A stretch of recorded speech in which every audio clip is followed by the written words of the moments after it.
RM, Radio Monumental 93.5 FM, una emisora de Central de Radios.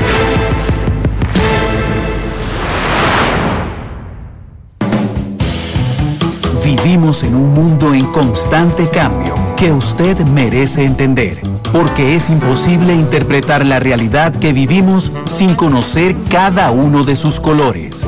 Porque muchos son los tonos de la actualidad. Presentamos Matices. Una producción de Noticias Monumental.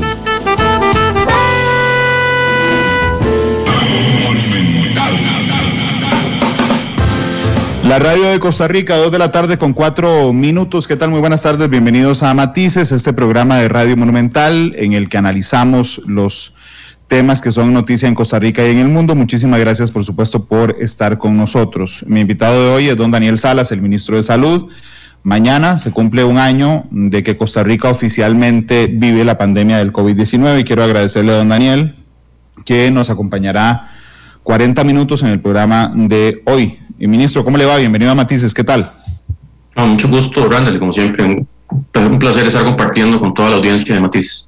Gracias. Antes de que todo el mundo me brinque, porque me ha brincado en redes sociales esta mañana, porque sé que el ministro ha estado en muchos medios de comunicación, bueno, para mí es un reto bonito que haya estado en algunos antes. Yo, a diferencia de los que estuvo antes, intentaré que hoy no sea una semblanza del ministro, se lo digo con todo respeto, por supuesto, a don Daniel, sino que sea, voy a aprovecharlo para responder cuestionamientos en general respecto a la pandemia. Así es que le agradezco mucho que esté con nosotros.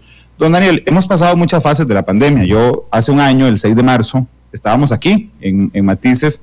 Estaba yo, creo que el doctor Bosa y la doctora Hernández en Matices cuando se confirma el primer caso de COVID-19 en Costa Rica. Y entonces empezamos bueno, y había estado usted una semana antes, si no me falla la memoria, diciendo va a llegar.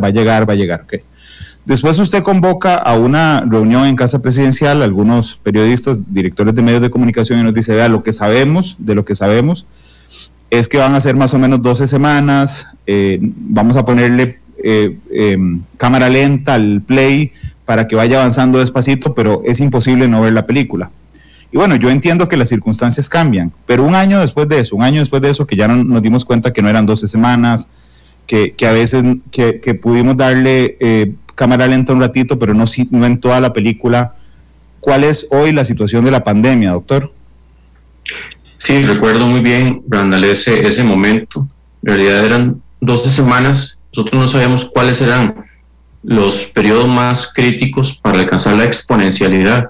Entonces uno hablaba de que eran 8, de que eran 12, de que si pasábamos eso ya no iba a haber exponencialidad, no era que se acababa la pandemia. Claro, si yo hace un año les hubiera dicho que vamos a durar un año y medio, un poco más en pandemia, posiblemente la gente hubiera entrado en un nivel de frustración y de no.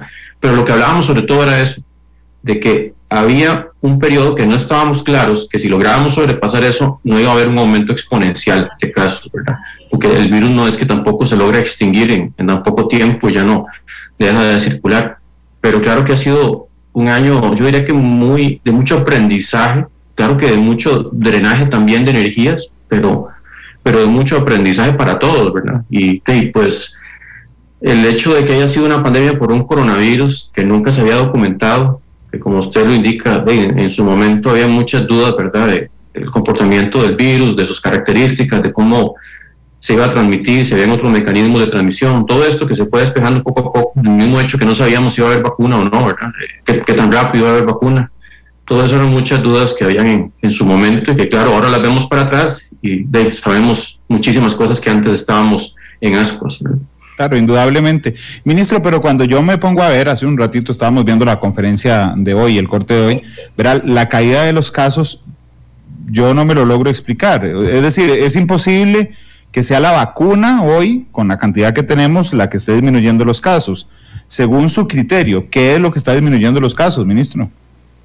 Yo lo que creo, Randall, es que ha habido una conjunción de factores. Claro que no podemos desprestigiar el hecho de que hay aplicación de protocolos, o sea, sin aplicación de protocolos, sin supervisión de los mismos, pues claro que habría más cantidad de casos.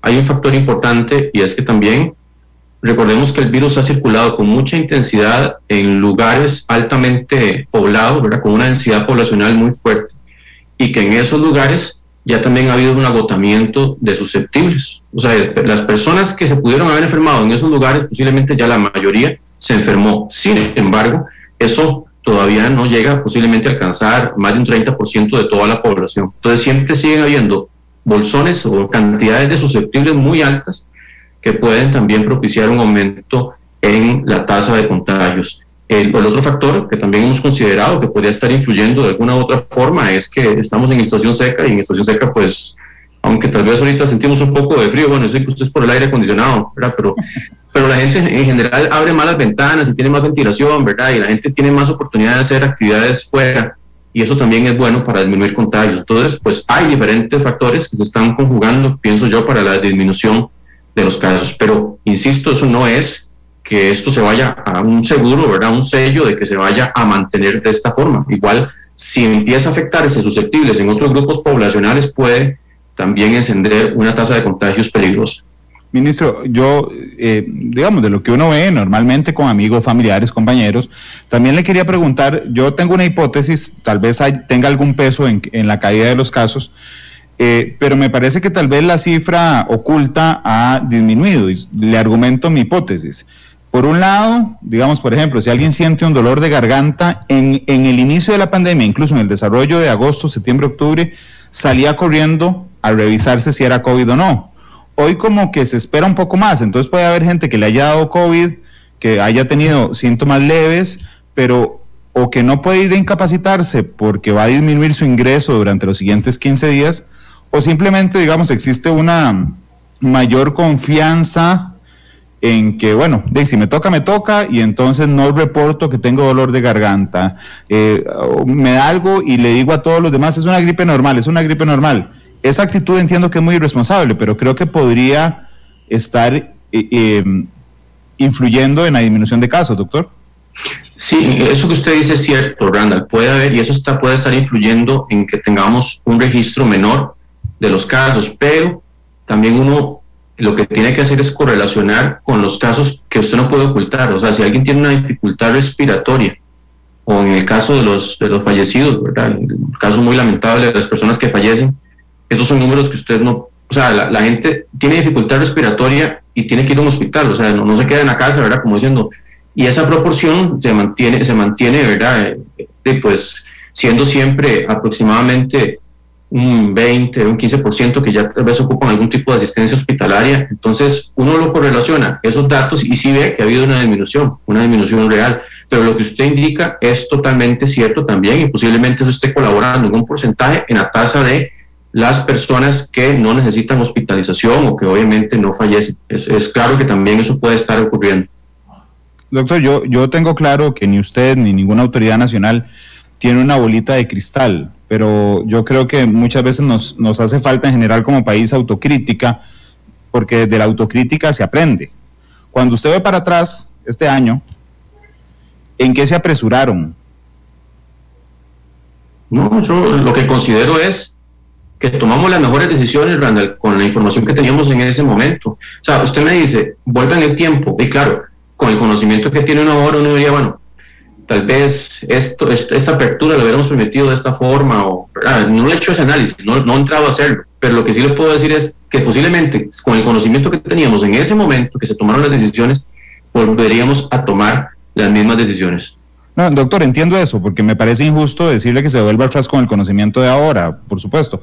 A lo que me refiero es que, por ejemplo, abril del año pasado, ¿verdad?, la población tenía mucho miedo, ciertamente, pero además teníamos cierres completos. Después se vino una primera ola, digamos un primer pico de la ola, que hoy nos resulta insignificante, pero en ese momento era muy fuerte.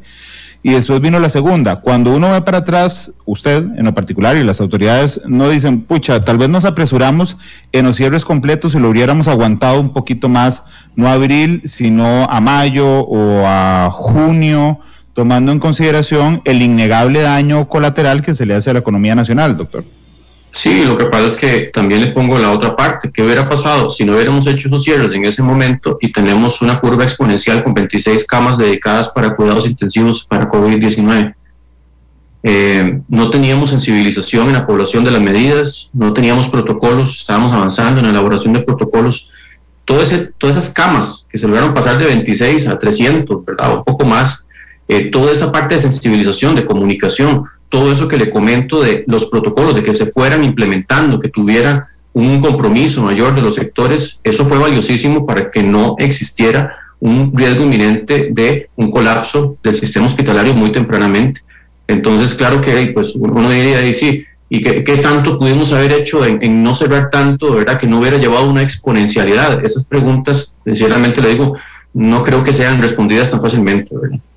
Doctor, en ese proceso, entendiendo por supuesto que hoy no podemos devolvernos con el conocimiento que tenemos hoy, pero además, digo, usted es un hombre que consume información pese a estar muy ocupado. Supongo que usted habrá visto que hay mucha gente que la mayor crítica, que entre otras, que le hace a usted, doctor, es el tema de las mascarillas. Yo entiendo que la justificación, por supuesto, va a ser que el atraso con las mascarillas se debió a que no manejábamos la información, ningún país en el mundo con eso. Pero usted siente ya en retrospectiva que sí nos atrasamos y se atrasaron las autoridades en la obligatoriedad del uso de mascarillas. No, Randall, porque ve que incluso cuando pusimos, ya tuvimos circulación comunitaria donde había un riesgo real de que la población fuera a la comunidad y que se enfermara. Ahí fue cuando las pusimos como obligatorias en recintos cerrados. Ya veníamos hablando de su alta recomendación, pero vea que incluso pusimos el grado de obligatoriedad en mascarillas y en realidad fueron bastantes meses después que ocurrió un riesgo ya cercano al colapso del sistema de salud. Yo creo que, como le digo, en su momento tomamos las decisiones también con la mejor evidencia que teníamos, la misma OMS, ¿verdad? Que posiblemente puede haber muchos criterios en esto, pero ellos también reúnen los expertos o los mayores expertos a nivel mundial y todavía con la evidencia que había, ellos no recomendaban todavía el uso amplificado de mascarillas a nivel comunitario. El asunto, por ejemplo, de la aerolización del virus, ¿verdad? Que son esas partículas que se quedan suspendidas en el aire, también ese conocimiento, el fundamento científico quedó mucho más claro meses después, ¿verdad? Donde ya también daban la razón de la importancia del uso de mascarilla, pero recuerdo al principio, marzo, abril, teníamos, que eran 12 casos por semana, todos estaban identificados, en clúster, encerrados, cuarentena, un control rotundo sobre el virus, ¿verdad? En ese momento no había riesgo de que si alguien salía al supermercado se contagiara, ¿verdad? O que saliera a cualquier otro recinto. Después, cuando ya se materializó, ahí sí lo pusimos como obligatorio. Doctor, hoy estamos cerca, por lo menos podemos ver, proyectar en algún momento librarnos de las mascarillas. Yo considero que eso, hasta que no tengamos la inmunidad de rebaño, y todavía con inmunidad de rebaño, tendremos que ir poco a poco disminuyendo el uso de mascarillas, porque todavía habría que ver justamente la efectividad de la vacuna para prevenir contagios. Sabemos que la efectividad es muy alta para prevenir cuadros graves, para prevenir también muerte. Eso está muy demostrado, pero en la transmisibilidad también, claro que se entiende que tiene que haber un efecto y que al final el estímulo que produce la vacuna dentro del sistema de defensas, en la parte de inmunología celular también, ¿verdad? Que juega un papel importante que no es tan fácil de medir, pues uno entiende que tiene que haber una inmunidad y que tiene que haber una disminución en la tasa de contagio y en la contagiosidad del virus a otras personas. Pero tenemos que ir viendo justamente, valorando cómo se va comportando la curva, y poco a poco yo creo que vamos a ir ya cediendo hacia el no uso de las mascarillas, ¿verdad? Pero eso no lo veo antes de que tengamos inmunidad de rebaño, y hay que entender también los contextos de lo que está pasando en todo el mundo, ¿verdad? Con el uso de mascarillas. Claro, ahorita entramos al tema de la inmunidad de rebaño, que me parece muy interesante. La última vez que conversamos en una entrevista en medio de la pandemia, doctor, usted me contó que se sentía súper apoyado por el presidente de la República, que le había dado la autoridad total para privilegiar, digamos, los temas de salud versus a cualquier otro tema. ¿No le parece, insisto, en este ejercicio de reflexión, que era mucho poder para usted? Porque finalmente usted terminó tomando decisiones que yo entiendo tienen que ver con salud, digamos, es innegable su capacidad en temas de salud, doctor, pero que se llevaban en banda un montón de otros temas, como los económicos. ¿No era demasiado poder para el ministro? No, Randall, en eso más bien creo que lo que yo le dije es que siempre ha habido una validación del presidente de las decisiones que se han ido tomando, pero que también ha habido una mesa de trabajo con diferentes jerarcas. Ahí ha estado siempre Michael Soto, ha estado Román Macaya, ha estado Alexander Solís, se incorporó también ya luego el MEIC, ¿verdad? Doña Victoria, hemos tenido participantes dependiendo de los temas que vamos tocando, como comercio exterior o turismo, y ahí es donde se discuten y ahí es donde se analiza y ahí es donde se dice, bueno, la medida que podemos tomar. Obviamente hay un contrapeso muy importante desde el punto de vista de salud, pero claro que al final es un asunto de decisión también colegiada. Y que claro, o sea, yo no quito que algunas decisiones, el peso que pone salud en medio de esa decisión es muy importante, pero no es que todo el peso de las decisiones han recaído exclusivamente sobre salud. No, está bien, pero en todas las decisiones, doctor, y digamos, no le estoy diciendo que eso sea malo, pero en todas las decisiones estaba privilegiado el tema salud. Dependiendo del momento. Y claro, habían temas que eran eminentemente de salud, pero habían otros temas, por ejemplo, con agricultura, ¿verdad? Con todo lo que fue el asunto de transportistas. Y claro, en un momento dijimos, la solución es esta, pero logísticamente no se podía, entonces tuvimos que ser abiertos y explorar otras opciones. Igual con agricultura. Cuando hacíamos los operativos y todo lo que fue traer para las cogidas de café, ¿verdad? Todo eso se manejó con criterios incluyendo al MAC, ¿verdad? Y claro que salud estaba apoyando, pero como le digo, dependiendo de las decisiones que se tomaban, pues obviamente había una posición de más peso en la toma de decisión con respecto a salud, pero en otros era bastante mucho más balanceado. Doctor, la ventaja de que usted sea, entiendo, un consumidor de noticias frecuente, sabrá que hay una buena parte del país, doctor, y yo quiero saber qué opina usted de esto, que cree que la situación económica difícil, se lo voy a plantear más fácil, que usted tiene quebrado Costa Rica, doctor, 20% de desempleo, caída de la actividad, gracias Chelita, caída en actividad económica del 4,5% en 2020, y supongo que lo habrá visto en algún lado, que hay una buena parte de la población que cree que usted, con sus decisiones, quebró a Costa Rica, doctor. ¿Qué les dice a ellos?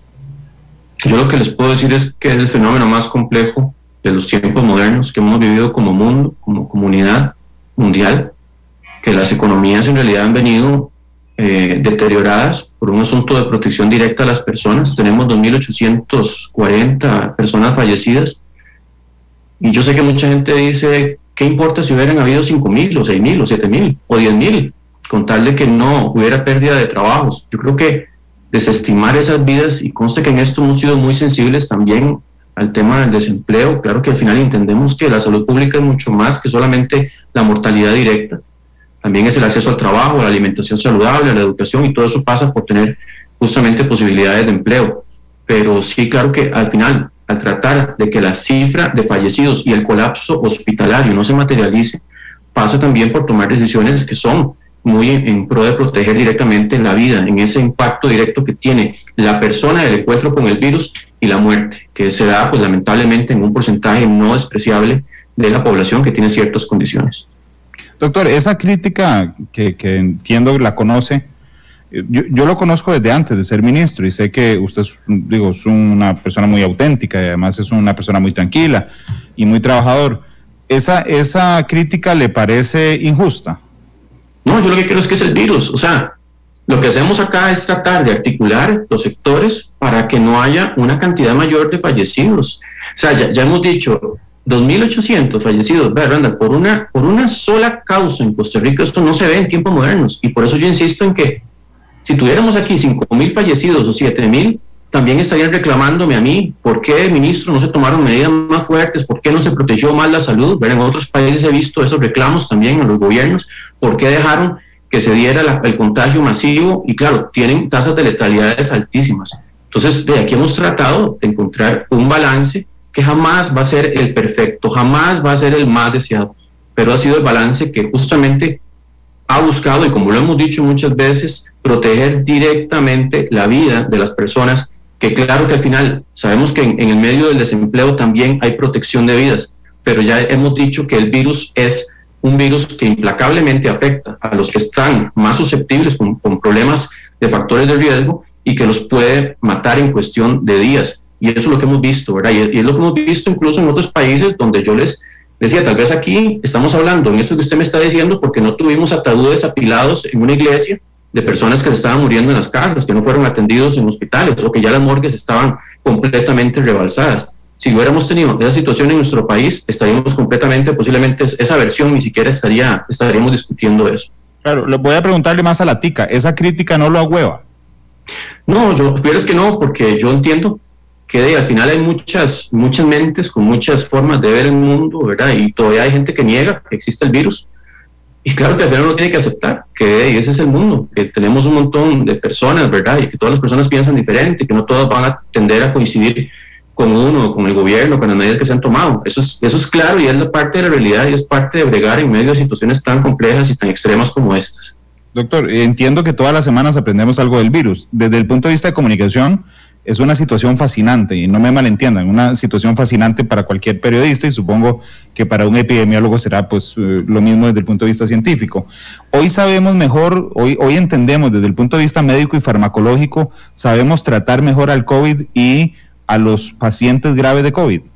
Sí, sin duda, todo lo que ha sido, al inicio yo recuerdo que ya no habían protocolos, no había conocimiento, ya empezó el manejo. Por eso es que siempre cuando uno habla de las horas vuelo, ¿verdad? Un piloto que ya ha estado 40 horas vuelo, ya 100, acumula 200, acumula 1000, ya sabe cómo manejar muchas situaciones que antes solamente se las imaginaba en un libro, ¿verdad? Y eso es parte también de bregar y el manejo de los pacientes. Y ya también empezó a salir algunos protocolos, que la dexametasona, que se puede usar en ciertos casos, ¿verdad? Con ciertas condiciones, y todo lo que era la posición supina, ¿verdad? Que era volcar al paciente también, que en algún momento estuvo más en boga. Todo eso fue parte del aprendizaje y claro que sí, ahora hay un manejo mucho más consciente, ¿verdad? Con más elementos de los pacientes COVID y sobre todo los pacientes COVID severos.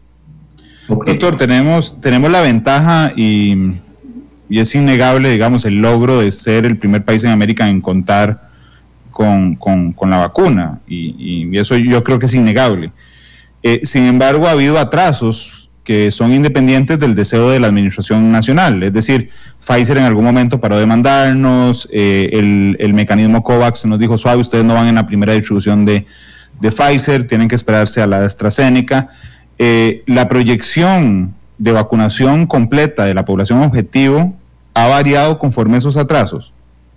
Cuando hicimos los contratos con las diferentes empresas o el mecanismo COVAX, quedó claro que la distribución iba a ser durante todo el 2021.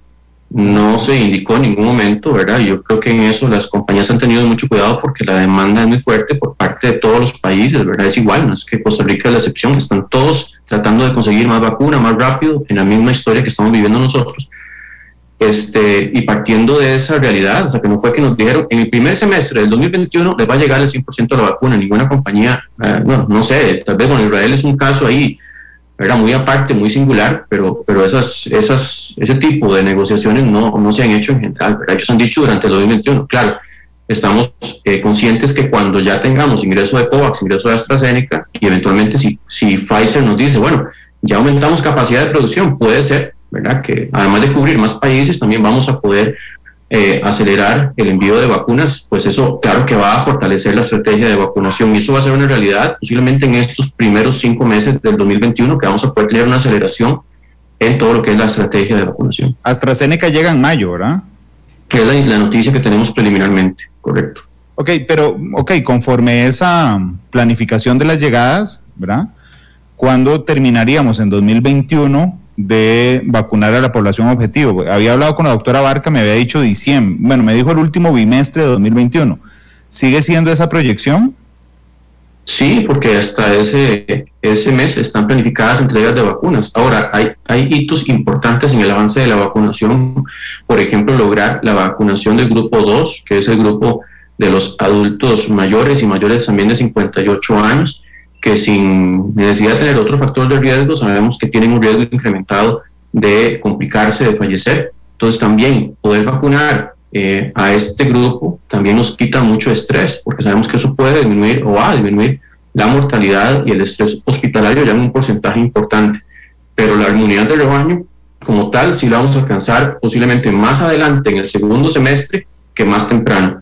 Y claro que para ya concluir todo, pues sí estamos hablando de los últimos meses, ya noviembre, diciembre del 2021, para poder concluir todas las dosis. La inmunidad de rebaño más cerca de fin de año, digamos, más cerca de fin de año que a mitad de año. Sí, es más cerca de fin de año, pero esperamos que no sea tanto, o sea, que sea tal vez un término medio en el segundo semestre. Eso va a depender mucho de lo que yo le decía, ¿verdad? De los ingresos, de cómo podamos avanzar con las otras vacunas, de que si Pfizer va en algún momento a decirnos una buena noticia, ¿verdad? Que vamos a acelerar el envío de vacunas. Todo eso va a depender de eso. Y estamos negociando con alguna otra compañía, Johnson & Johnson, la vacuna rusa, no sé, estamos además de Pfizer y COVAX con AstraZeneca. Sí, la de Johnson & Johnson, bueno, es súper reciente, ¿verdad? La aprobación por parte de una agencia estricta. Todo eso, Randall, hay que considerar varias cosas. La Comisión Nacional de Vacunas, que es nuestro ente máximo técnico, ¿verdad? Está establecido por ley, lo tenemos funcionando hace más de 20 años. Son los expertos en temas infectológicos, inmunológicos, de logística, ¿verdad? De epidemiología, y ellos fijaron que, y me parece completamente, ¿verdad?, congruente, que para poder llevar una vacuna a la población tiene que haber una aprobación, incluso como lo manejamos para otras vacunas, de una agencia de alta rigurosidad, una agencia como la FDA, como la EMA. Hay vacunas que pueden estar ahí, ¿verdad?, aplicándose en otros lugares, en otras latitudes, pero que no cuentan con una aprobación de una agencia estricta. Y eso lo que nos dice es una vacuna ya revisada por un grupo científico, técnico, riguroso, que nos dice que la vacuna es segura, que tiene un nivel de eficacia apto para llevarla a la población. Y la otra cosa también son precios, porque el hecho que una vacuna, y se lo digo porque incluso en la primera análisis que hicimos en la Comisión de Vacunas, que toda la semana se reúne para estar analizando cuáles son los avances con las diferentes vacunas, ¿verdad?, si se pueden incluir en la lista, quedaron 3 vacunas elegibles. Estaba AstraZeneca, Pfizer y Moderna, que cumplían y estaban en ese top, ¿verdad?, de 3 que se podían utilizar. Pero resulta que la vacuna de Moderna, por ejemplo, tenía un costo que era casi 3 veces el costo de una dosis de Pfizer. Entonces, claro que también son asuntos de disponibilidad, porque no significa que una vacuna, porque esté aprobada por una agencia estricta, vayamos a tener acceso como país a esa vacuna, y por supuesto que haya pasado por ese proceso de aprobación de una agencia estricta o una preaprobación por parte de la OMS dentro de sus también grupos técnicos rigurosos que son sumamente estrictos en esto de la documentación y lo que se le puede llevar a la población. Doctor, yo no sé si usted lo sabe, pero bueno, yo he sido muy crítico del proceso de vacunación, pero quiero dividir esa crítica en dos. Por un lado, cuando yo reviso las prioridades que pone la Comisión Nacional de Vacunación, realmente no tengo ningún problema con eso. Me parece que la priorización está bien hecha, ¿okay?, en el papel. Pero quien ejecuta la vacunación, que es la Caja Costarricense de Seguro Social, y ya ahora sí, no es solo mi opinión, sino que ahí están todos los informes de auditoría, pues se ha demostrado, uno, que hay irregularidades, y segundo, que incluso en la Caja, y ya esto es información innegable, se ha vacunado también a un grupo de personas en el primer grupo que no eran prioritarias y que vino de alguna manera a corregirse cuando la Comisión Nacional dice, suave, a partir del reingreso de Pfizer, 8 de cada 10 vacunas va a los mayores de 58 años. Pero ¿qué piensa de esas irregularidades? Porque a mí me duele en el alma. Cuando yo veo 45 casos en el hospital de Liberia, por ejemplo, digo, bueno, es que no son 45 casos, son 45 vacunas que podrían habérsele puesto a una población más vulnerable, y de ahí son 45 muertes que pueden prevenirse, por ejemplo. ¿Cómo lo ve usted, estas irregularidades que ahora sí, insisto, no es solo mi opinión, ya están los informes de auditoría con las vacunas en la caja, doctor? Sí, aquí yo creo que 3 elementos, Randall. Uno es, ocupamos que la gente que trabaja en esto sean lo más ¿verdad?, honrados posibles, que trabajen con toda la rectitud. Claro que van a haber desviaciones, van a haber anomalías, somos humanos, estamos en sistemas humanos y esas cosas se dan. Yo creo que todo lo que se vaya detectando, denunciando, tiene que investigarse y tienen que sentarse el peso y las consecuencias que esto debe traer si se concreta o se demuestra verdaderamente que hubo una irregularidad. La otra cosa que le puedo decir al respecto es que tenemos que ser también, ¿verdad?, entendidos de que en medio de todo esto que usted menciona, claro que hay informes de auditoría, claro que hay informes que inicialmente uno dice, esto sí, esto hay que investigarlo, esto hay que llegar a las últimas consecuencias, pero también, claro que ha habido, por la misma lentitud en el proceso, ¿verdad?, que no es voluntaria, que es por la disponibilidad de vacuna, también se ha generado mucha expectativa, mucha, ¿verdad?, ansiedad por parte de muchos grupos que también, pues obviamente quieren que esto avance, que les toque ya a ellos, pero también, o sea, creo que aquí hay toda una serie de factores, pero estoy completamente y a favor de que todas las irregularidades que se detecten, que se investiguen y que se sientan las responsabilidades del caso. Y yo creo que también en medio de esto, los mismos que están trabajando con las vacunas ya saben que está la auditoría, que están de todos los ojos del país encima de esto, y claro que tienen que tener mucho más cuidado, ¿verdad?, cumpliendo con todos lo que se ha establecido por la Comisión Nacional de Vacunación con respecto a los grupos a vacunar. Doctor, también se denunciaron irregularidades en el Ministerio de Salud con la vacuna, que pasaba por la vacunación de personal que no es de primera línea. ¿Qué han hecho con eso en salud?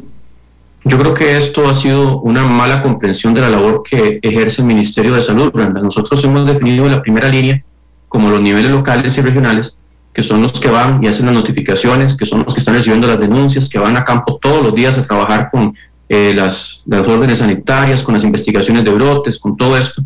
Y resulta que para poder hacer eso, yo ocupo que se vacune también la secretaria, o la que tiene el cliente, que es la que recibe las denuncias, la que nos ayuda a archivar y a estar llevando la cuenta de todas las órdenes sanitarias. Es necesario que se vacune el chofer, porque no es que tampoco el profesional que va a hacer la notificación va solo, ¿verdad? O agarra un taxi, va con el chofer. Incluso el mismo chofer en algunos momentos ha ayudado a hacer notificaciones. En realidad se trabaja como una unidad, así como lo hemos visto también en los EBAIS y en hospitales, que se trabaja como una unidad, como un equipo, y es una labor de salud pública, no es solamente de asistencia a los pacientes, y es muy, muy compleja y mucho más variada, es interdisciplinaria y también de otras, o sea, que colaboran otras disciplinas en esto.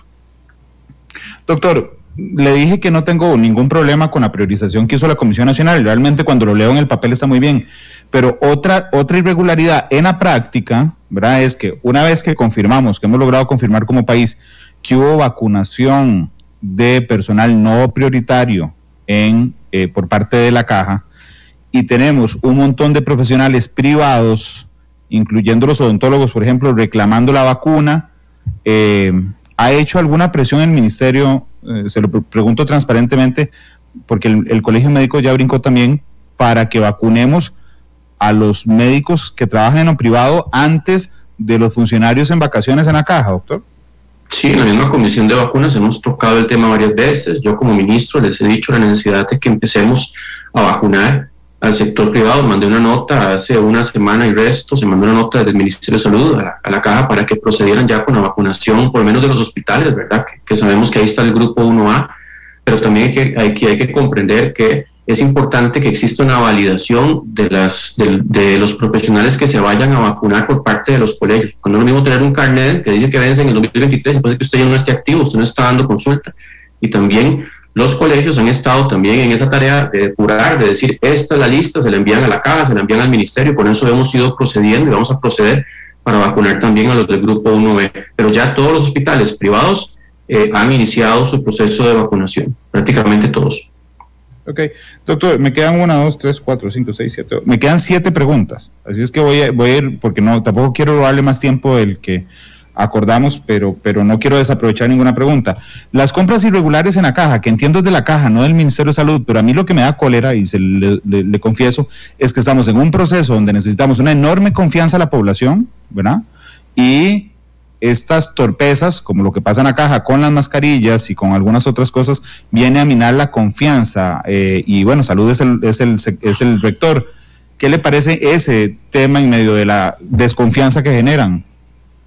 Igual, es lo que está pasando con lo que usted me dice de las vacunas. Si verdaderamente se demuestra que existió una irregularidad, deben sentarse las responsabilidades, y si tienen que haber despidos o sanciones muy fuertes, tienen que tomar esas sanciones. O sea, lo que sí no debe ocurrir en Costa Rica y en estos casos es que haya impunidad, o sea, que las cosas queden y que simplemente se olvidan y no pasó nada. Y si se demuestra que hay justamente una irregularidad, se tienen que tomar las acciones que tiendan a que esto no vuelva a ocurrir.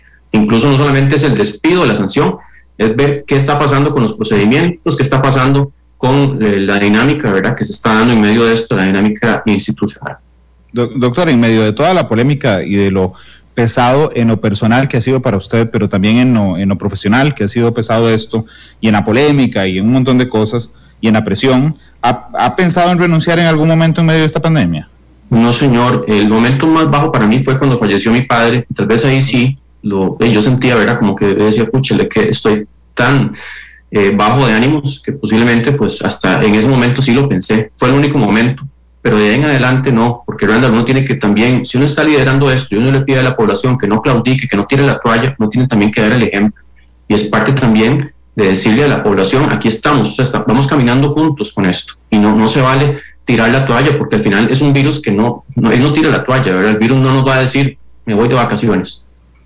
Doctor, Discúlpeme, en el caso, por supuesto que entiendo que la muerte de su papá fue el momento más doloroso y a todos nos dolió mucho, por supuesto por lo que estaba pasando. Yo no tengo idea, porque no es un tema que oficialice un medio de comunicación y es un tema privado suyo que si gusta no me contesta. Yo no sé si su papá murió por COVID, sé que murió en medio de la pandemia, pero no sé si murió producto del COVID. Si quiere contármelo, se lo agradezco. ¿Murió a raíz del COVID, doctor? Yo diría que el COVID empeoró. Él tuvo un infarto muy fuerte, que no fue por COVID, un infarto que él entró, incluso no está infectado, en el hospital se infecta. Okay. Claro que al final a partir de eso también se complica, porque él estaba en un proceso de apenas tratando de rehabilitar su infarto que fue muy fuerte y eso también complicó el asunto. Entonces en realidad pues yo diría que sí fue una causa que colaboró, ¿verdad? Discúlpeme que me meta en ese tema. Era para plantear mi siguiente pregunta, que tenía que ver si con él, viéndolo tan cerca en lo personal, y esta es la única pregunta que haré parecida a una semblanza, ¿le cambió a usted el enfoque respecto a la pandemia? Es que, digo, pasa de ser algo epidemiológico, a ser un tema personal. ¿Le cambió en algo en su manera de tratar la pandemia?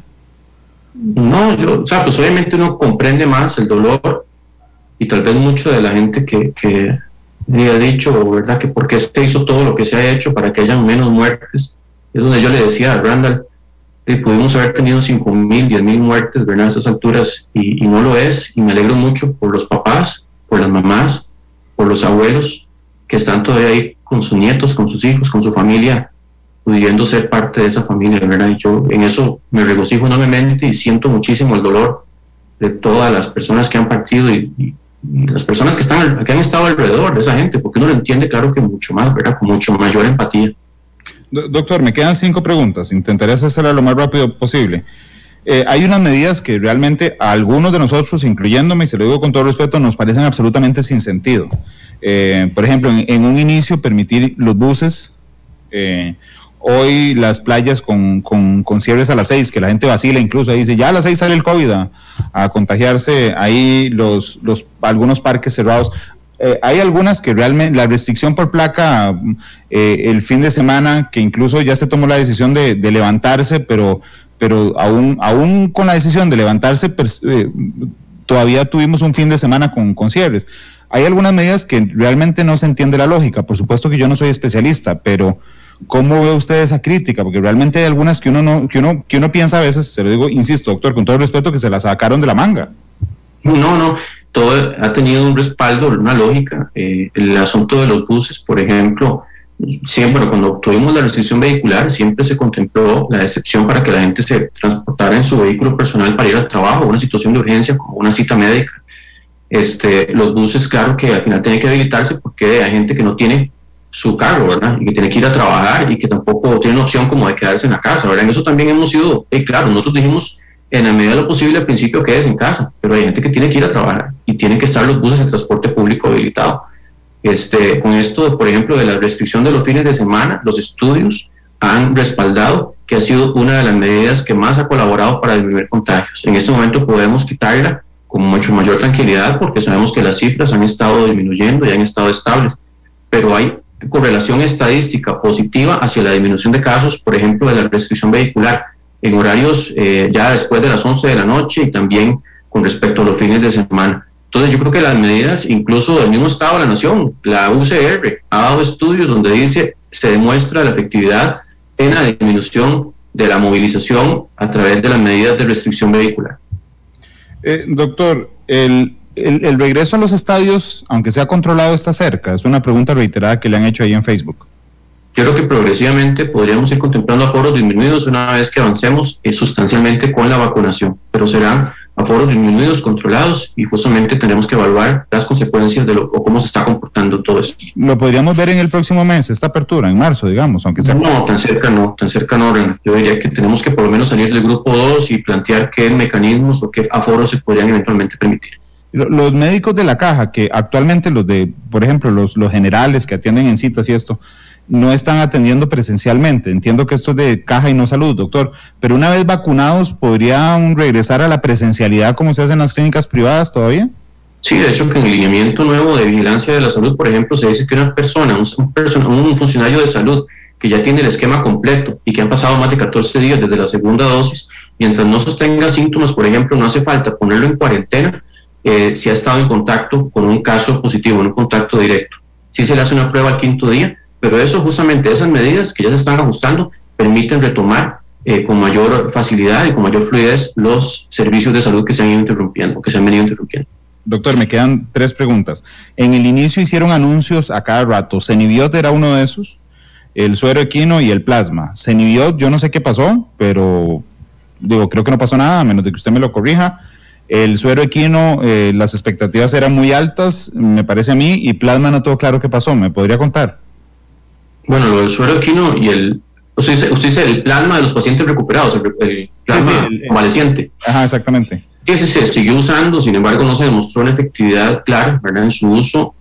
Con respecto al suero equino, está en este momento la investigación, la segunda parte, ¿verdad?, que es la que determina cuál es la dosis adecuada, porque en la primera investigación no se logró demostrar, más bien se logró demostrar que no había ni un daño mayor, pero tampoco un beneficio claro. Y eso pues también lleva todos sus protocolos de investigación, se está haciendo en este momento. Y con respecto a Cenibiot, ellos avanzaron en el protocolo, en la solución para tener las pruebas de extracción viral, pero no se llegaron a ocupar. Eso era como tener un plan, ¿verdad? Y por si había una escasez mayor, en ese momento había mucha problema, ¿verdad?, de suplencia de pruebas, estaban de verdad el mercado prácticamente vacío. Y claro que fue una opción y pues seguirá siendo eventualmente, pero ya sabemos que en estos momentos ya se ha normalizado muchísimo el mercado de pruebas. ¿Podría venir una tercera ola tan fuerte como la segunda? No lo podría decir, pero es factible, o sea, sí existe. Es probable, mi pregunta es si es posible, no probable, si es posible. Es posible porque existe todavía una alta cantidad de pobladores, de gente que no ha estado en contacto con el virus, y esa es la mayoría. Yo sé que mucha gente va a decir, ya por acá pasó, sí, pero hay una cantidad alta que todavía no ha tenido contacto con el virus. Doctor, permítame que la última pregunta sea de otro tema, pero es que necesito aprovecharlo. Usted entenderá la polémica que se hizo con su respuesta al Partido de Liberación Nacional, que ayer el Tribunal Supremo de Elecciones dijo, no señores, es responsabilidad de cada partido e implícitamente significa que Salud, digamos, no podría prohibir las convenciones de los partidos políticos. Se lo pregunto de una vez, yo creo que se excedió el ministerio y se excedió usted haciéndolo. ¿Usted qué piensa hoy de esa respuesta, doctor? Porque aunque usted no lo ordena, dice es temerario. Entonces, a mí el ministro de Salud me dice que es temerario, es casi decir mil vaga. ¿Se excedió, ministro? Yo creo que en esto, como en todo, el criterio que me pidieron a mí es desde el punto de vista de salud pública, pero no desde el punto de vista del mantenimiento de todo el sistema democrático, que claro que también es importante. Pero yo sí considero que hay un riesgo inminente. Hay un riesgo porque incluso, ¿qué pasa si los comicios ya están convocados y en 15 días antes tenemos un colapso del sistema hospitalario? Hay un rebalse de mortalidad que se puede dar y van a haber cientos de miles de personas movilizándose. Entonces, claro que estamos en pandemia, claro que es un año de riesgos y eso seguirá existiendo. Ese riesgo es imposible decir no va a ocurrir, es imposible garantizar no va a darse. Y claro que eventualmente la movilización solamente de cientos de miles de personas en un mismo momento, pues aunque se apliquen protocolos, siempre va a incrementar un riesgo de transmisión muy importante. Entonces, claro que son criterios que tienen que tomarse en cuenta. Ahora, hemos estado trabajando con el Tribunal Supremo de Elecciones protocolos que permitan justamente pues, que se den los comicios de la forma más correcta posible. Y pues, como le digo, en esto nadie tiene, lamentablemente, un oráculo, ¿verdad? Una bola de cristal para decirle, por dicha, en el momento que está convocado, eso no va a ocurrir nada porque todo va a estar estable y no va a haber ningún problema. Doctor, ni siquiera pensarían sugerir que usted lo hizo pensando en otra cosa que no sea la salud pública, porque insisto, lo conozco, pero ya una vez que se arma la polémica y entiendo que usted lo hizo pensando en salud pública, después no dijo, sí, esto tiene un tema institucional, otra frase a lo tico, me la peleé respondiendo o no debía haber respondido así, y entonces después manda un video aclarando. Eso se lo pregunto como ser humano, ¿eso pasó, doctor? No, como le digo yo, lo que hicimos fue dar un criterio sanitario. Vean, y están acusando, en algún momento dijeron, es que el Ministerio de Salud atenta contra la democracia. Y nos han dicho dictador un montón de veces. Sí, y nos han dicho que atentamos contra el libre culto, y nos han dicho que atentamos contra el libre comercio, y nos han dicho que atentamos contra la educación, y resulta que no es el Ministerio de Salud. Hay que entender que es una situación epidémica, es un virus que está poniendo a la sociedad en el vilo contra la pared, y que al final, pues claro que los criterios sanitarios siempre van a ser a tratar de que no ocurra una mayor repercusión desde el punto de vista sanitario. Claro, aquí lo que me dicen, y ya esa era la última pregunta, es que no solo en convenciones de partidos, sino viniendo elecciones nacionales, doctor, es una línea muy compleja de manejar, ¿verdad? Yo a las elecciones nacionales no le veo problema porque ya vamos a tener la inmunidad de rebaño y eso va a ser incluso meses después. Claro, veremos cómo transita la pandemia, pero yo en elecciones nacionales no tengo tanto temor o tanta reserva como lo que sí puede representar las distritales, que insisto, pues estamos trabajando con el Tribunal Supremo en esos protocolos y veremos pues cómo podemos avanzar. Le manda un abrazo a Luis Adrián Salazar, el exministro de Ciencia y Tecnología, que dice que lo está escuchando. Doctor Salas, abrazo. Muchas gracias por habernos acompañado. No, con mucho gusto, encantado, ¿verdad? Gracias, ojalá hablemos pronto, doctor Daniel Salas, el ministro de Salud. Puede desconectarse sin problema, doctor, no se preocupe, yo sé que lo atrasé un momento de la reunión que continúa. Gracias, doctor. Son las 2:49 en la tarde y dirá usted, bueno, ¿y qué hará Randall el resto de matices? Les voy a contar, realmente, cuando planeé el programa esta mañana pensé que el ministro iba a estar todo el programa, después su oficina de prensa me aclaró que solo tenía 40 minutos, que lo extendimos a 50, si se dieron cuenta, pero bueno, me di cuenta 5 minutos antes del programa. Lo que quería comentarles es que hoy, desde ayer, ha habido información importantísima que tiene que ver con lo que Marta Costa, la Contralora General de la República, llegó a decir a la Asamblea Legislativa ayer. Hay dos cosas gravísimas que están pasando con el tema del bono proteger. Por un lado, hay una filtración que la Contralora insiste, es del 16%, 16% de todos los bonos proteger entregados tienen filtraciones, dice la Contralora. En eso tiene un franco encontronazo con la administración, particularmente con doña Yanina Dinarte. Pero por otro lado, hay un tema que no podemos dejar de lado, sobre todo porque uno de los cuestionamientos de este gobierno ha sido el manejo de los datos, la UPAT en particular.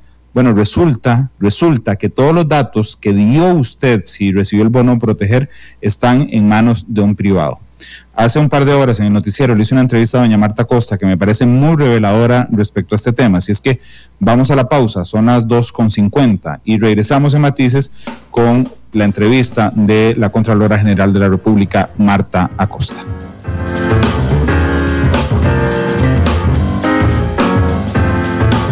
Por supuesto que ha generado muchísimo eco lo que usted fue ayer a decir a la Asamblea Legislativa y lo que le preguntaron y lo que usted respondió, por supuesto, en la Asamblea Legislativa. Y yo quisiera ir por partes porque necesito con toda sinceridad que Costa Rica entienda, digamos, en el detalle de lo que la Contraloría ha venido señalando. Así es que le iba a pedir que empecemos con la filtración de gente o la entrega de bonos proteger a gente que no debía recibir los bonos proteger. ¿Cuáles son los datos que creo usted insiste en que la Contraloría halló prueba irrefutable, doña Marta? Sí, bueno, en primer lugar es importante explicar que la Contraloría aplicó técnicas rigurosas, estadísticas válidas para llegar a conclusiones. Decirles que analizamos dos grupos para definir las posibles filtraciones. Un grupo se refiere a las personas que tuvieron alguna afectación laboral, por ejemplo, disminución en la jornada laboral, despidos, etcétera. Para este grupo determinamos una posible filtración del 16,42%, ¿verdad? Y para el otro grupo estimamos un rango de entre 1.700 millones y 3.700 millones y 7.500, por ahí son los números. Y digo rangos porque esto tiene un margen de error, porque este es el grupo de las personas a las cuales era muy difícil verificarles sus datos, porque eran personas que estaban en la informalidad, en la temporalidad o que eran independientes y que difícilmente usted iba a recoger los datos en las bases como el CICERE o en otras que eran las bases primarias que utilizó la Contraloría y que además estaban definidas en el decreto ejecutivo del bono proteger.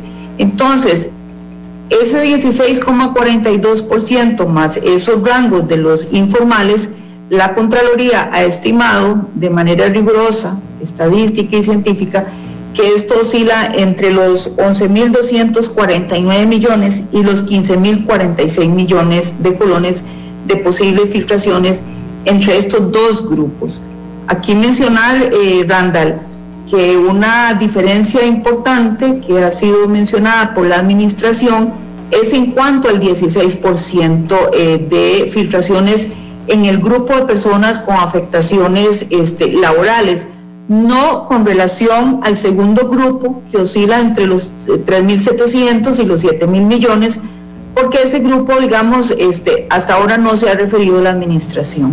Claro, pero es muy interesante. Yo le juro que yo hubiera pensado que era más fácil reclamarle a la Contraloría, con toda sinceridad, cómo hizo para establecer el segundo grupo en lugar del primero, donde tienen una serie de controles, de controles no porque la Contraloría no los tenga, sino tienen un montón de evidencia e información respecto a quiénes son.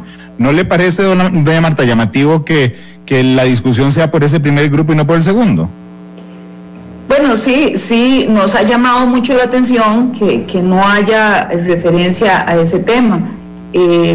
Sin embargo, aquí decir que cuando se hacen esas comparaciones de porcentajes con respecto del primer grupo, nosotros llegamos a esa conclusión cuando definimos, los bonos mal otorgados con respecto de la población de los bonos que pudimos verificar, que fueron 405,000 bonos, ¿verdad? Entonces, al usted dividir 66,000 bonos entre los 405,000 bonos, pues eso le da un porcentaje del 16,42% de posibles filtraciones. Debo decir que esto es un tema bastante técnico, pero que eso es un tema que es así, y analizamos grandes volúmenes de datos, con metodologías, con algoritmos bien definidos, bien revisados, y ese es el porcentaje al que llega la Contraloría, y por eso es que se le dice a la administración que tome las medidas, que las verifique, y luego cuando se cumpla el plazo para la disposición, pues esperaríamos tener un informe de la administración. Pero sí decir que la Contraloría le ha solicitado revisar no solo el grupo 1, sino también el grupo 2, y también le ha pedido revisar el tema de pagos posibles de más a personas que, por ejemplo, había que pagarles 62.500 colones por bono por mes y se les pagaron 125,000 colones. Entonces, son tres temas los que debe revisar la administración. Uno podría entender que han revisado solo el primero o que todavía lo están revisando, porque en realidad decir, Randall, que nosotros no tenemos información de cómo lo están haciendo ni de qué manera llegaron o arribaron a esa conclusión de que la filtración es de un 1,42 y no de un 16,42. Pero, doña Marta, déjeme humanizar los grupos un momento. Entonces, vamos a ver, si el primer grupo son las personas que tienen un trabajo estable, donde están asalariadas, ¿verdad?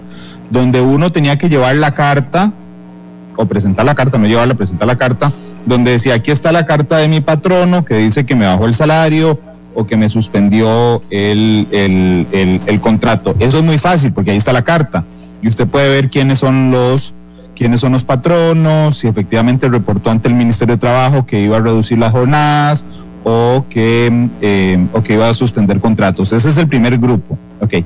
El segundo grupo es, por ejemplo, yo corto zacate, ¿verdad? No estoy asegurado. Producto de la pandemia, nadie me contrató para cortar zacate.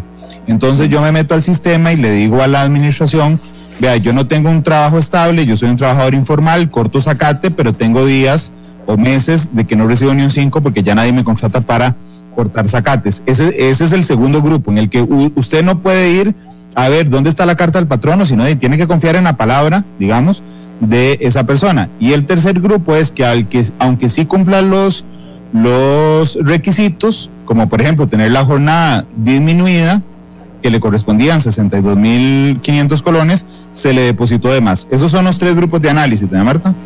Sí, efectivamente. Ok, yo no entiendo, le soy sincero, y tal vez usted nos ayude en eso. ¿Cuál es la diferencia? No en el resultado, sino en el universo que estudia la Contraloría y el Ministerio de Trabajo, que nos da resultados diferentes. Bueno, la administración, no el Ministerio de Trabajo como tal, la administración. Sí. Bueno, le explico. Nosotros revisamos 4 meses hasta julio del 2020 y con una población de 405,000 bonos, 405,193 para ser exactos, otorgados y validados entre abril y julio. Y esto lo que hizo la Contraloría fue comparar, si la persona dijo que tuvo afectación laboral, la Contraloría revisó en el CICERE de la Caja Costarricense del Seguro Social, hizo cruces de información con distintas bases de datos como el Ministerio de Justicia, como el Tribunal Supremo de Elecciones, el Registro Nacional, etcétera, que son fuentes primarias de información. Claro. Y ahí determinamos que 66,298 bonos contaban con el riesgo de haberse otorgado a beneficiarios que tenían algún impedimento de recibirlo. Estos son 39,700 personas. Ahí, doña Marta, discúlpeme, pero entonces esas 405,173 que estudiaron es la muestra. De ahí tomamos los bonos, eso es, y de ahí pudimos identificar 66,000 que estaban, otorgados con algún impedimento. Aquí que es un 16.40, perdóneme, que es un 16.42%. Eso es, sí, el 16 sale de dividir los 66,000, ¿verdad? Los 400, entre los 405,000. Los 66,000 son el 16% de 405,173. Sí, y son bonos. La Contraloría está hablando de bonos, no de personas. ¿Por qué no hablamos de personas? Porque una misma persona pudo haber recibido 3 bonos. Entonces no podemos hablar de personas. El Ministerio de Trabajo, la administración, cuando presenta el 1,42% a la comisión, está hablando de personas y de bonos, ¿verdad? Y está haciendo la relación entre personas y bonos. Y eso, técnicamente no es correcto. O sea, para Contraloría es bonos entre bonos.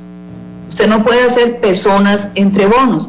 Por eso es que estamos diciendo que esa relación no está bien, y la Contraloría mantiene su porcentaje. En ese sentido, lo que le hemos solicitado a la administración es pues que revise todo esto y luego pues tendrá que dar las cuentas o presentar su informe a la Contraloría para el seguimiento de las disposiciones, y ahí podríamos eventualmente realizar algunas pruebas de campo. Yo aquí no entraría a comentar cómo ellos definieron que son 5,962 personas, porque realmente desconocemos en este momento cómo lo hicieron. Lo que sí podría decir es que esa relación no está bien hecha.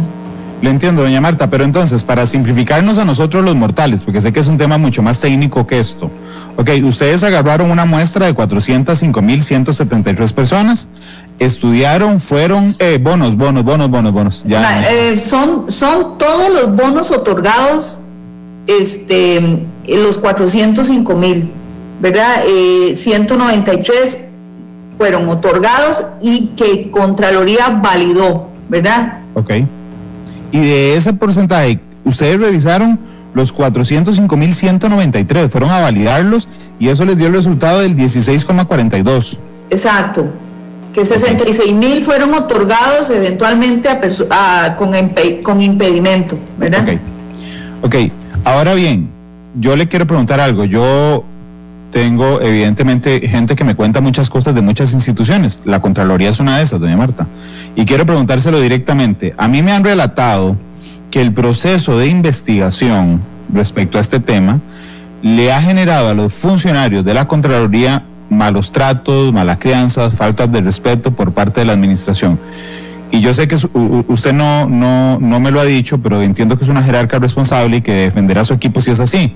Eso es cierto, doña Marta, es cierto que este es uno de los temas donde se le ha hablado feo a los miembros de la Contraloría cuando llegan, cuando revisan. Bueno, yo no estoy informada si recibieron malos tratos durante la ejecución de la auditoría. Sí puedo decir que hubo limitaciones serias porque la entrega de la información fue bastante lenta, pero sí cuando al finalizar el informe, después de diciembre, sí hubo algunas expresiones por parte de la administración con respecto no solo del informe, sino también de los funcionarios, de los cuales yo tuve conocimiento. No me voy a referir, ese es un tema que yo quisiera cerrar. Yo ayer lo mencioné en la Asamblea Legislativa, pero sí hubo calificativos, y por supuesto que yo en la Asamblea Legislativa ayer defendí no solo la integridad y la calidad y la técnica de nuestro informe, sino también, por supuesto, a nuestros funcionarios, que son personas con las competencias de realizar su trabajo bien hecho. Ahí decir que nosotros, por supuesto, lo sentimos como una falta de respeto a personas que lo único que estamos haciendo es cumplir con nuestro deber constitucional de presentar resultados. Aquí decir que la única intención que tiene la Contraloría es de que de todo esto se aprenda para futuras emergencias, se cubra al mayor número de personas con los recursos escasos en una situación de emergencia. Esa es, digamos, la intención nuestra, que las cosas se hagan cada vez mejor, ¿verdad? Y corregir ahora lo que haya que corregir. Para eso la administración cumplirá con las disposiciones. Pero sí hubo expresiones irrespetuosas. Doña Marta, pasemos al otro tema de lo que pasó con esta información, que a mí realmente me asusta mucho.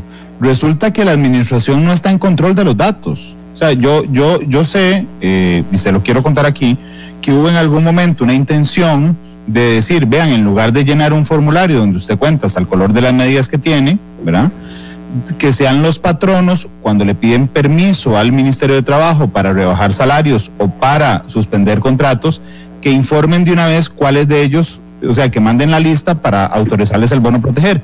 En lugar de eso, la administración prefirió que fueran los usuarios directamente los que se metieran a llenar un formulario que tiene mucha más información que la de trabajo. Ok, pero resulta, y quiero saber si le entendí bien, que esa información que ellos captaron de una cantidad enorme de personas no la tienen ellos, sino una empresa privada.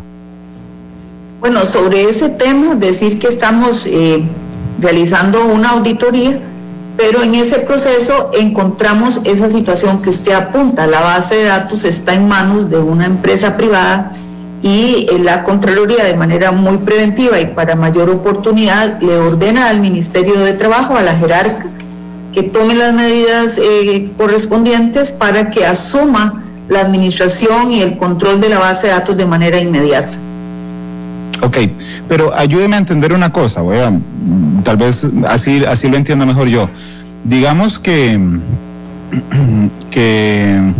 Febe me dice, mira, es que quiero guardar una información sensible de mi familia, quiero hacer un programa en compu donde ponga cuánta plata gana cada uno de los miembros de mi familia, cuánto gasta, y eso es información que no quiero que nadie sepa.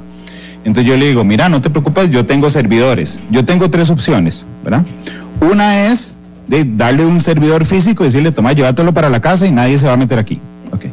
La otra opción es decirle, yo tengo el servidor en la oficina, aquí, yo te doy un acceso remoto, pero te encripto la información para que yo, que la tengo aquí, no pueda verla ni nadie más. Y la tercera opción es decirle, guardarlo en mi servidor. Ok, sin encriptar ni nada, es decir, que yo aquí prendo la compu y puedo ver toda la información de la familia de ella. ¿Qué es lo que han encontrado que pasó? ¿Cuál de esas opciones, doña Marta? No le puedo profundizar en la situación porque estamos todavía en el proceso, pero sí decir que los datos sensibles que usted menciona están en una base de datos que no está bajo el control del Ministerio de Trabajo. Ok, el Ministerio de Trabajo generó un convenio, entiendo, ¿verdad?, que se le ofreció a una empresa privada, que es Continuum Data Center, le ofrece el convenio y le firman y se lo dan. Pero entiendo que el decreto original respecto al bono proteger dice textualmente, el que firmó el presidente, dice que la administración se quedará en control de los datos, ¿es así? Sí, la dirección del programa Empléate es la que debía administrar la base de datos, así como usted lo está diciendo, es correcto.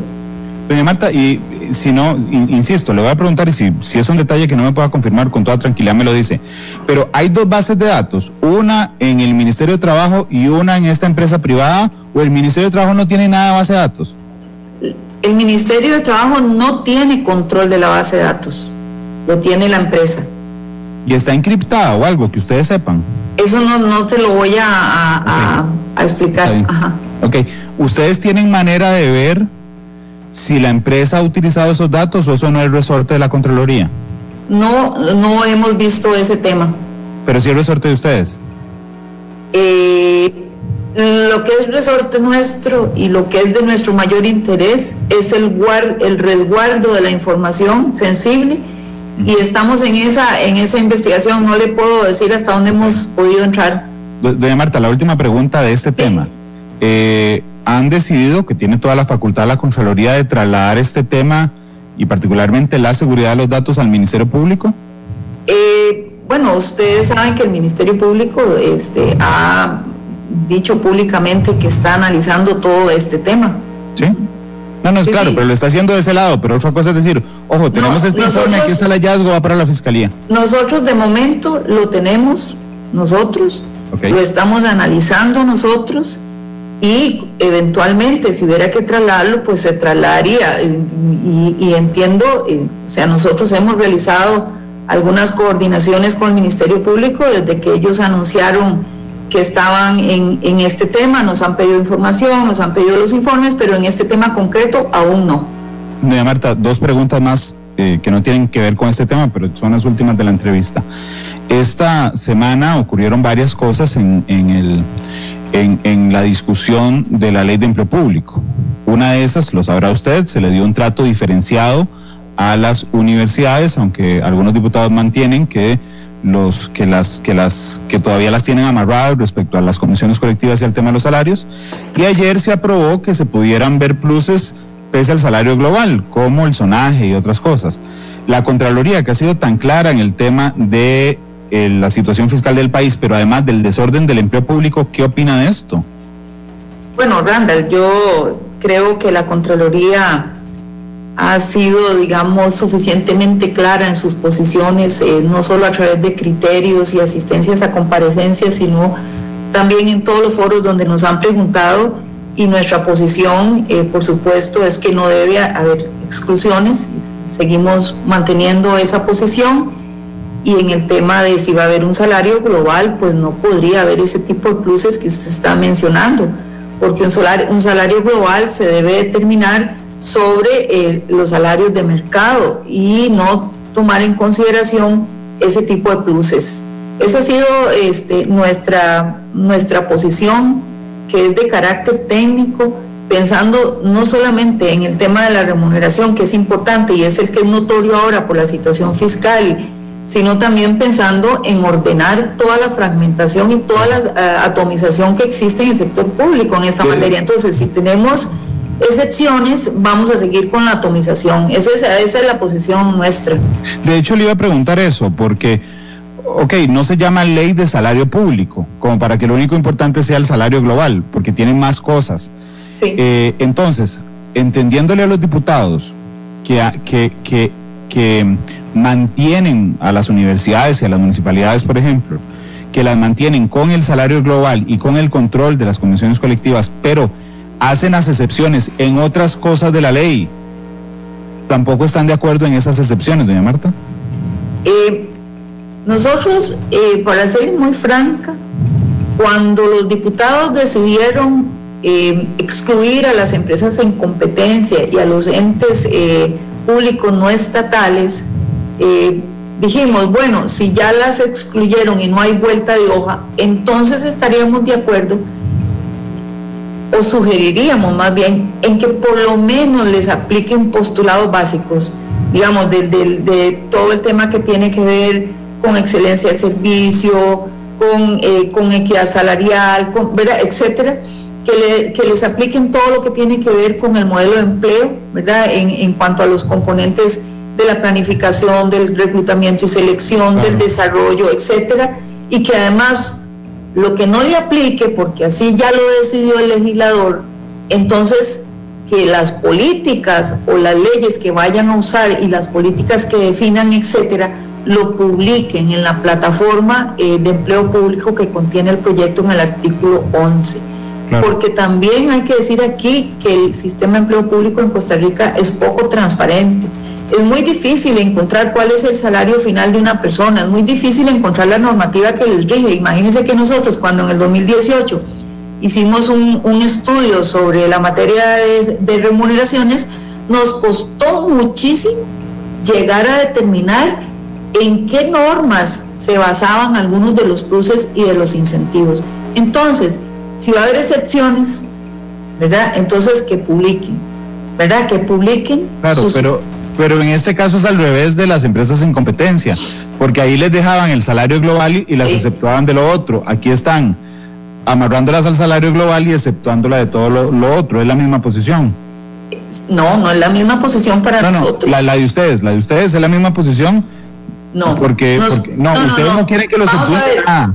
Nada, nosotros, la posición nuestra es que nadie debe ser excluido.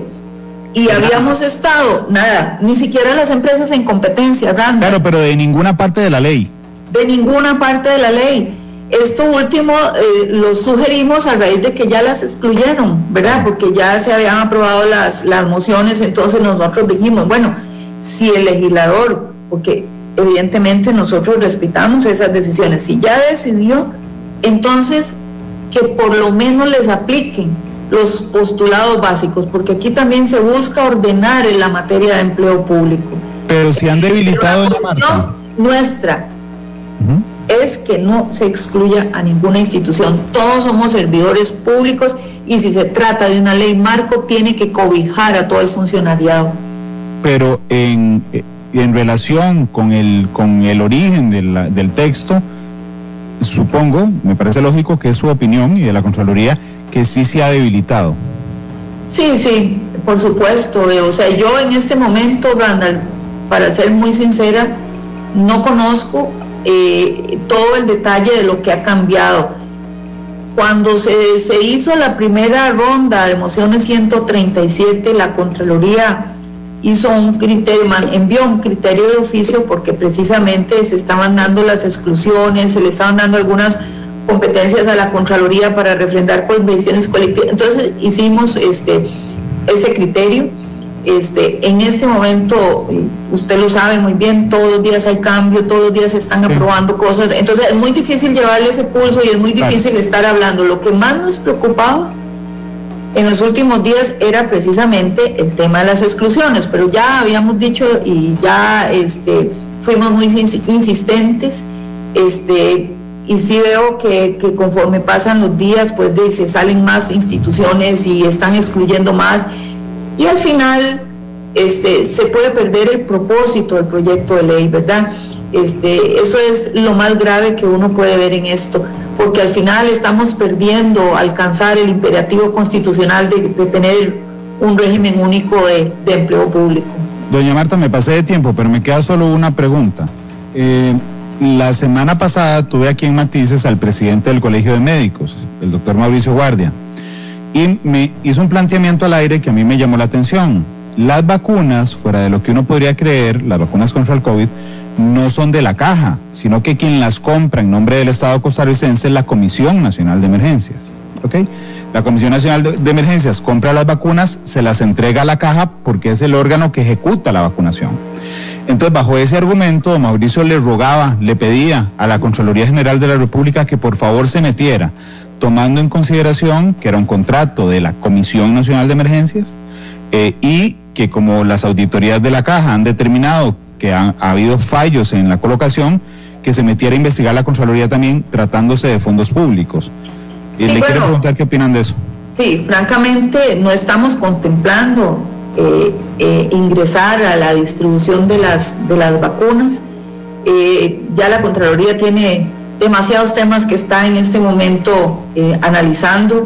Estamos haciendo algunos informes o auditorías en temas de emergencia aún, y no tenemos tantos recursos para ir a la distribución de la vacuna. Sin embargo, también decir que yo estoy viendo este tema más como un tema en donde ya las auditorías internas de las instituciones involucradas están haciendo lo propio, están detectando. Entonces, la Contraloría debe estar concentrada en lo que está en este momento.